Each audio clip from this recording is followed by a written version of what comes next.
Hey, Metal Life Magazine here on day number 400 of NAMM. At least that's what it feels like. Yeah, right. Long days. We're kicking off the morning here with Jason Hood, 5 Finger Death Punch. But we got a new project we're promoting, Hired Guns. Yes. Nice little documentary. How are you doing, first of all, Jason? I'm great. Yeah, we're here at the Monster Cable booth. They partnered up with the film, so thank you, Monster. We're just basically spreading the word about this documentary. Pretty much it has to do with all of the friends that I know that work for famous people and playing their instruments. Absolutely, and a lot of them are here at NAMM as well, just doing the work with their sponsors. And you said you're a big fan of documentaries. Yeah, I mean, who doesn't love a good documentary? I mean, that whole Behind the Music series was basically, it was just a hit series because it peeled back the layer that you were never supposed to see. You know, all those stories about the drama, the stress, the friction, the hardship, behind what was a seemingly glamorous music business lifestyle. And so, you know, everybody we've talked to in our cast list has grown so large now. And everyone we've talked to has one amazing story that will blow your mind.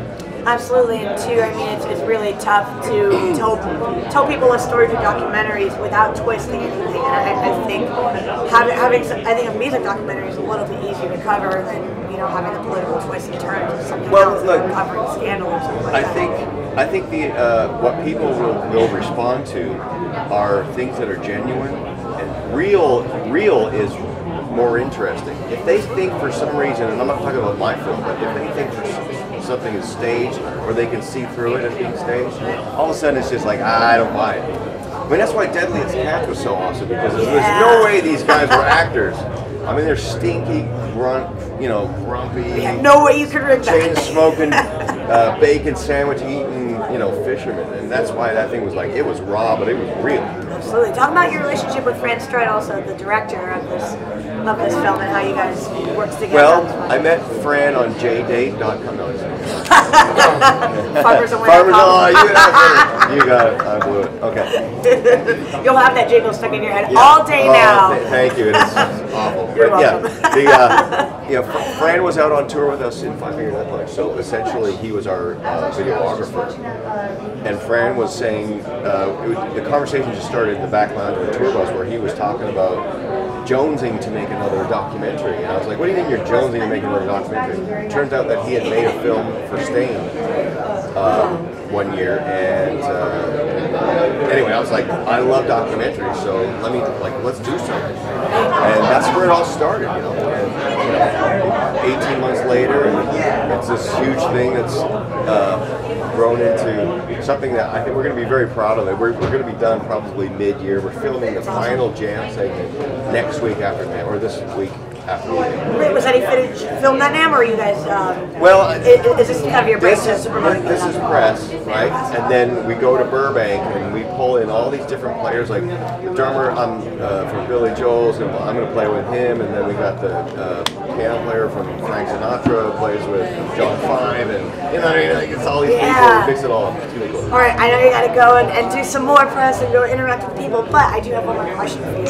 I thought it was very interesting. You actually happened to play on one of my favorite Manny Moore albums. Oh, you're killing me. It was amazing. Yeah. So I know you did some work with definitely a lot of people who were famous for that kind of poppy stuff, and being in the metal scene, how harsh metalheads can be, but I admire people like you and Monty Pittman and Phil X, who can work in these really hard and edgy genres, but still are versatile enough to know what they want in the pop world. Why do you think 90% of metal musicians, I mean, at least in my opinion, they can't do half the stuff they do? What do you think that is? The metal community is dominated by angry, it's like an angry male demographic.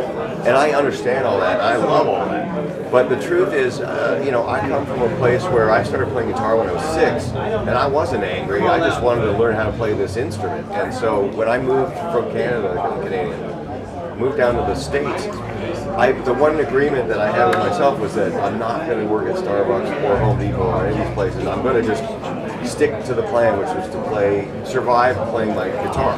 So somebody comes up and says, "You want to play? You want to go on a tour playing for so and so?" And I'd be like, "Yeah." And I wasn't thinking about whether it's fashionable, cool, or anything like that. All I'm thinking about is here's an opportunity to do what I want to do, which is play and learn something. Right, absolutely. And then, well, of course, you think no one will know, and then it turns into all this, and now everyone knows. But what am I going to do? I think it's less cool to look back and go, what was I thinking? That's not cool. I say you own it. But I think that's how metal's going to survive. By you bringing all these genres and saying, look how hard we can go. Metal is still a music genre, and you don't discriminate. And I think that's wonderful. Thank you so much, Jason, for spending time here at Metal Life. And we'll see you on the road. Thank you. Thank you so much, Jason. It's been Metal Life.